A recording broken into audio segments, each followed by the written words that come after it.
Selamat datang di podcast Filantropi Sosial bersama Pak Parjan ya Pak ya. Dan Pak Parjan ini adalah salah satu dosen pengampu mata kuliah Filantropi Sosial seperti itu Pak. Nah, pada hari ini kita bakal membahas tentang apa itu filantropi secara umum dan mungkin implementasinya di masyarakat itu seperti apa. Mungkin kalau boleh tahu Pak, filantropi sosial itu sebenarnya apa? Ya, filantropi sosial sebenarnya berawal dari sebuah aktivitas berbagi, berderma gitu ya. Iya. Dan saya kira kegiatan berbagi, berderma ini kalau kita coba telusuri itu sudah sejak zaman nenek moyang kita. Iya. Bahkan mungkin sejak zaman adanya peradaban manusia itu sudah ada aktivitas yang dapat dikatakan sebagai filantropi gitu ya. Dan di semua agama juga menganjurkan pada umatnya untuk melakukan aktivitas filantropi atau berderma atau berbagi gitu ya. Dan saya kira ini sangat relevan sekali dengan situasi kondisi di mana tingkat kehidupan atau kesejahteraan yang ada di sebuah masyarakat itu tidak sama semuanya. Artinya tidak semuanya dalam kondisi makmur sejahtera gitu ya. Tapi ada saja kelompok-kelompok masyarakat yang tidak diuntungkan, ada kelompok-kelompok masyarakat yang termarginalkan, yang mereka membutuhkan bantuan, membutuhkan belas kasihan dari orang lain yang secara status sosial ekonominya lebih tinggi gitu ya. Jadi sebenarnya ini merupakan satu nilai tradisi yang sudah berkembang cukup lama, bukan hanya di Indonesia tapi juga di negara-negara yang lain. Dan bahkan mungkin dapat dikatakan bahwa setiap masyarakat punya tradisi itu gitu ya. Saya kira seperti itu secara garis besarnya. Secara garis besar adalah kegiatan berderma seperti itu Pak. Kemudian apa yang membedakan dari filantropi sosial ini dengan bantuan-bantuan mungkin dari pemerintah yang punya bantuan juga? Apakah ini sesuatu hal yang berbeda ataukah sama saja, hanya saja konsepnya dibentuk dan dilaksanakan oleh pihak-pihak non pemerintah seperti itu? Ya, saya kira konsep filantropi itu sebelum dikelola oleh sebuah institusi, awalnya kan ini merupakan aktivitas yang mungkin dapat dikatakan dilakukan oleh person, oleh orang per orang gitu ya. Tetapi kemudian sesuai dengan perkembangan masyarakat yang ada, akhirnya kegiatan filantropi ini terwadai dalam sebuah organisasi. Baik itu organisasi pemerintah maupun organisasi non pemerintah. Ya. Bahkan di masyarakat yang ada di suatu wilayah itu bisa mengembangkan aktivitas filantropi ini, tentu saja dengan tujuan-tujuan tertentu dan juga motif-motif tertentu. Seperti yang saya katakan di depan tadi bahwa semua agama itu menganjurkan, bahkan mungkin bisa dapat dikatakan mewajibkan umatnya untuk melakukan kegiatan filantropi dengan berbagai macam konsep yang dipakai ya. Yang saya tahu seperti misalnya di Islam itu ada konsep sodako, ada konsep infak, kemudian yang wajib itu adalah zakat. Misalnya itu ya. Jadi seperti itu. Ya. Dan saya kira di agama-agama yang lain pun itu juga menganjurkan kegiatan berderma tadi, seperti itu. Kemudian kalau kita berbicara tentang relevansi tentang filantropi ini dengan kaitannya jurusan kita, pembangunan sosial dan kesejahteraan, seberapa penting filantropi ini untuk diketahui oleh teman-teman ataukah masyarakat secara umum hingga akhirnya ada satu mata kuliah filantropi sosial ini patut dan wajib diajarkan kepada teman-teman seperti itu? Ya, saya kira mahasiswa di Departemen Pembangunan Sosial dan Kesejahteraan khususnya di program studi sarjana S1 saya kira menjadi sebuah hal yang sangat perlu bagi mahasiswa untuk memahami dan juga mempelajari tentang apa itu filantropi sosial. Karena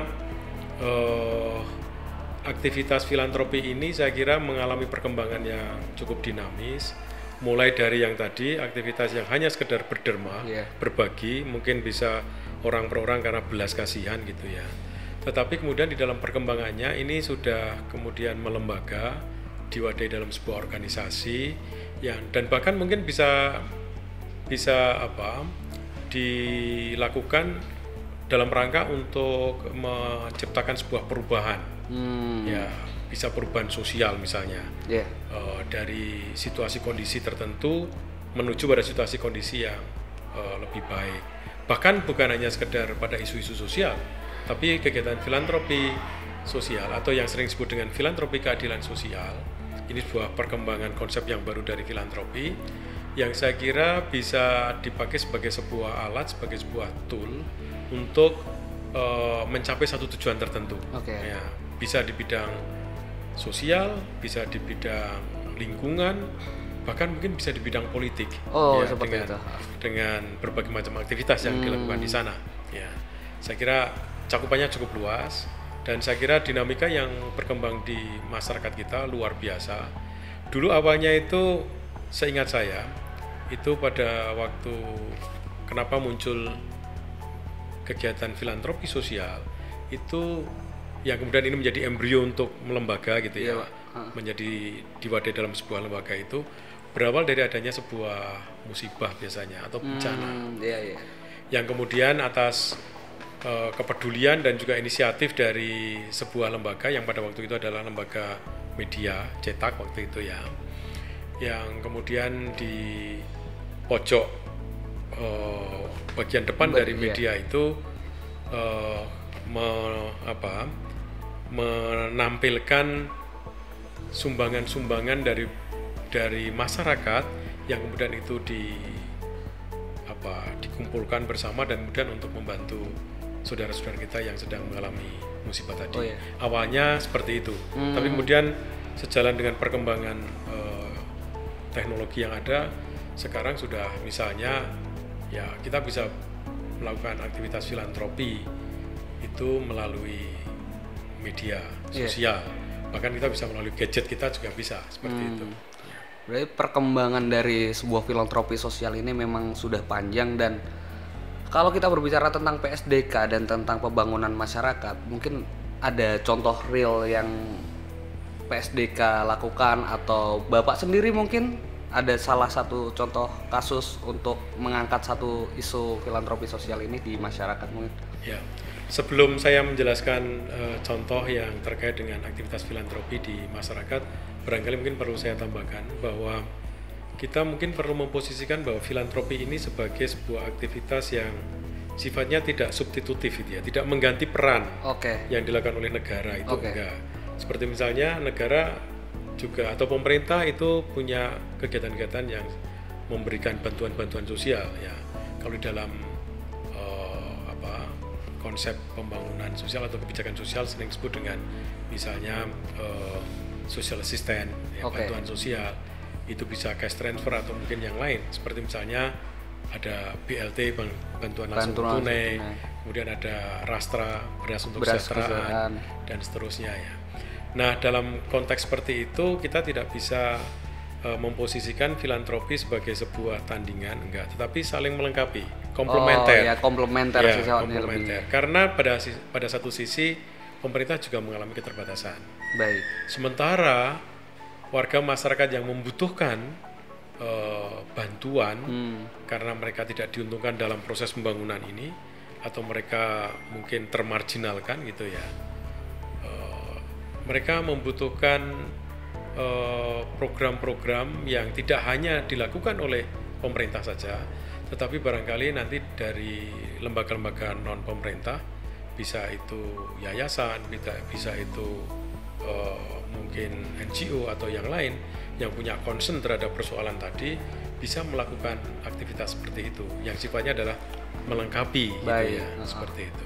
Jadi peran negara ini masih tetap ada, dan filantropi ini secara garis besar bukan untuk menyaingi apa yang negara lakukan kepada masyarakat, tapi lebih kepada hal-hal yang melengkapi hadirnya komplementer dari sebuah negara itu. Dan ketika kita melihat di dalam masyarakat sendiri, mungkin Bapak ada salah satu contoh kasus atau seperti apa yang Bapak sendiri merasakan atau Bapak sendiri lihat seperti itu untuk filantropi sosial itu sendiri. Baik, jadi saya itu waktu itu sebelum saya ikut mengampu mata kuliah filantropi sosial, itu saya tertarik terhadap sebuah fenomena yang ada di masyarakat yang kebetulan ada di Kabupaten Sleman, di Kecamatan Minggir gitu ya. Yang awalnya itu ya dari informasi dari teman gitu ya. Informasi dari teman bahwa di satu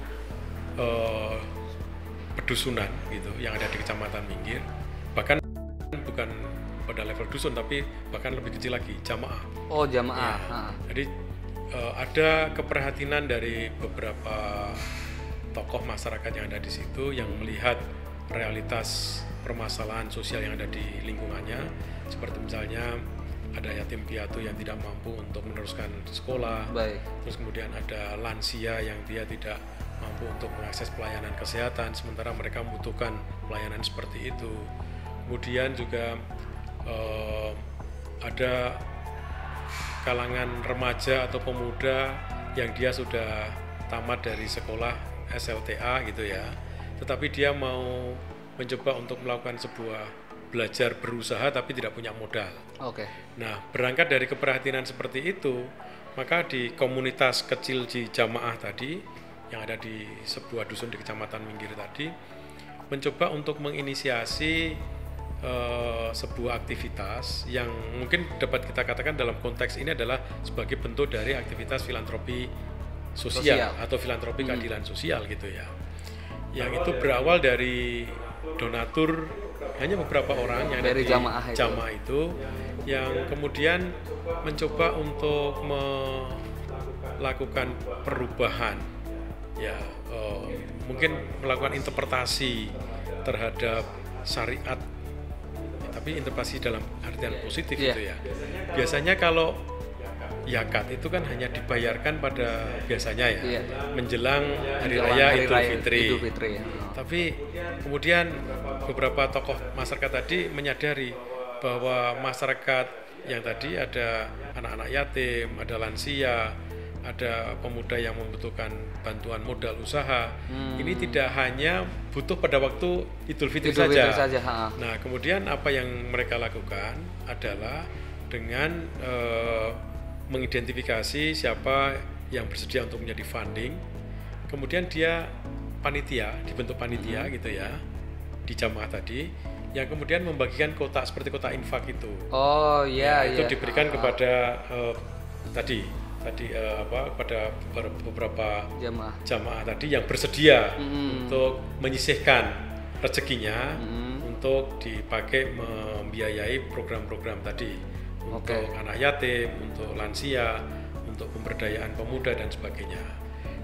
Dan itu tidak kemudian hanya dikumpulkan pada waktu menjelang Idul Fitri, tetapi dibuka setiap 3 bulan sekali. Nah, awalnya memang itu baru mungkin 3-4 orang, 3-4 orang yang bersedia untuk itu, mereka diberi kotak infak, dan kemudian pada saat 3 bulan itu kemudian panitia tadi mengambil kotak infak tadi, dan kemudian baik panitia maupun mereka yang berderma tadi itu diundang bersama untuk menghitung bersama. Oh, jadi ada transparansi. Ada transparansi di situ. Kemudian setelah terkumpulkan dan dihitung ada jumlahnya, kemudian mereka yang lebih menarik lagi adalah menentukan ini mau untuk apa. Dirumuskan bersama. Dirumuskan bersama, diputuskan bersama. Seperti misalnya karena ini adalah zakat konsepnya, ya tidak bisa keluar dari yang disebut sebagai 8 asnaf itu ya. Kalau menurut Islam seperti itu. 8 kelompok yang dia berhak untuk mendapatkan bantuan zakat tadi gitu. Nah, mereka putuskan bersama, dan yang aneh itu ternyata ketika mereka memutuskan itu tidak muncul kecemburuan. Di antara warga masyarakat yang sebenarnya kan mereka yang membutuhkan banyak. Tapi kan karena masih ada keterbatasan dana yang dikumpulkan kan ya harus ada prioritas siapa yang akan didahulukan. Nah, kemudian ini saya bandingkan dengan model-model program filantropi atau bantuan sosial yang dikelola oleh pemerintah melalui pemerintah di tingkat desa, kemudian RT gitu ya. Yang muncul itu kecemburuan. Dan mungkin dapat dikatakan ketika Pak RT itu pada awal mau memberikan bantuan yang dari program pemerintah itu ingin mendata siapa saja yang punya hak untuk mendapatkan bantuan itu, yang terjadi bukan mendata tapi yang terjadi adalah masyarakat mendaftarkan diri untuk mendapatkan bantuan itu gitu. Ini yang terjadi di masyarakat. Nah, ini saya kira ada pelajaran cukup penting yang bisa kita ambil dari situ. Artinya ketika pemerintah itu ingin melaksanakan program seperti itu, ya mungkin bisa aja tidak harus dikelola sendiri, tapi bisa aja dengan melibatkan lembaga-lembaga di tingkat masyarakat tadi. Bahkan lembaga di tingkat paling kecil pun seperti jamaah seperti itu. Ya kalau kita ambil contoh seperti jamaah yang tadi. Nah, hal apa yang dirasakan perbedaan yang mungkin bisa dilihat dari yang tadinya kalau zakat hanya saat Idul Fitri, menjelang Idul Fitri, setelah dilakukan lebih intensif lagi 3 bulan sekali. Selain tadi tidak ada kecemburuan, mungkin ada faktor lain tidak, seperti masyarakat lebih berdaya atau seperti itu yang bisa dilihat. Jadi yang pertama saya ingin menyampaikan bahwa ada perkembangan di tingkat donaturnya. Di tingkat, kalau dalam konsep Islam ya muzakinya gitu ya. Nah, ini yang semula hanya sedikit, kemudian ini bertambah. Banyak orang yang kemudian ikut melakukan aktivitas berfilantropi tadi atau berzakat tadi gitu ya. Yang kemudian ini menjadi resource yang luar biasa. Dan yang mungkin perlu kita catat bahwa sebenarnya potensi kita untuk mengelola dana filantropi itu cukup besar. Dan saya kira bukan hanya masyarakat, tetapi sekarang sudah banyak filantropi yang juga dilakukan oleh lembaga-lembaga profit seperti perusahaan dan sebagainya. Dia banyak melakukan kegiatan-kegiatan filantropi seperti misalnya perusahaan melalui program CSR dan sebagainya. Tapi kembali dalam konteks tadi masyarakat yang saya pernah melakukan penelitian itu, yang menarik lagi adalah mereka tadi memutuskan bersama tentang siapa yang ingin dibantu, yang itu kemudian meminimalisasi kecemburuan. Bahkan tidak kita temukan kecemburuan di sana. Dan setelah itu kemudian ada ide gagasan bahwa bagaimana dana yang ada tidak hanya sekedar untuk memenuhi kebutuhan-kebutuhan yang sifatnya itu ya untuk kesehatan, untuk pendidikan saja gitu ya. Karena dalam bentuk beasiswa dan sebagainya. Dalam hal untuk bidang kesehatan itu terutama karena di sana banyak lansia, itu pemerintah di tingkat dusun tadi bahkan punya kerjasama dengan lembaga pemberi pelayanan kesehatan. Kemudian mereka secara rutin itu datang ke lokasi yang kemudian melakukan aktivitas kegiatan itu, dan masyarakat free, gratis, sehingga mereka punya akses yang cukup besar di dalam memanfaatkan pelayanan kesehatan dengan sangat mudah gitu ya, karena pemberi pelayanan datang ke lokasi. Itu satu hal. Terus kemudian yang lain lagi yang saya kira cukup menarik tadi kaitannya dengan pemberdayaan gitu ya. Ada sebagian dana yang kemudian dialokasikan itu untuk menjawab persoalan tentang banyaknya pengangguran di tingkat pemuda. Nah, kemudian panitia ini mencoba untuk mengidentifikasi di antara sekian banyak pemuda tadi mana sih yang mereka punya ide, punya gagasan, atau punya tekad untuk mengembangkan usaha atau melakukan usaha produktif gitu ya. Nah, kemudian dari dana itu diberikan pinjaman, istilahnya pinjaman kepada pemuda yang membutuhkan bantuan modal tadi.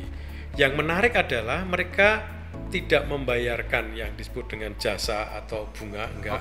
Tetapi konsep yang dipakai adalah mereka mengembalikan pokok pinjaman tadi dengan angsuran yang sudah ditentukan berapa kali angsuran, ditambah dengan infak sodako atau zakat. Yang menarik jadi di ini sini kemudian berkembang gitu ya, seperti itu. Berarti lebih kepada hal itu dipinjamkan dan nanti feedbacknya adalah kembali mengembalikan lagi seperti itu. Dan banyak sekali manfaat yang bisa didapatkan, seperti salah satu contoh di Kecamatan Minggir, Sleman seperti itu. Jadi tidak selalu kalau kita berbicara tentang pemberdayaan masyarakat, ketika kita berbicara tentang bagaimana masyarakat ini bisa sejahtera, tidak selamanya kita harus menyalahkan pemerintah seperti itu, Pak.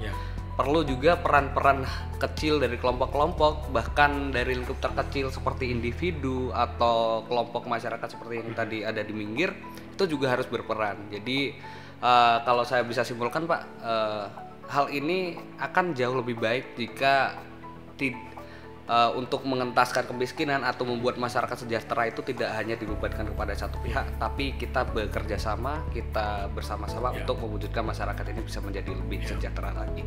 Seperti itu, terima kasih Pak Parjan sudah bisa memberikan ilmunya di podcast Filantropi Sosial kali ini. Terima kasih dan sampai jumpa di podcast selanjutnya.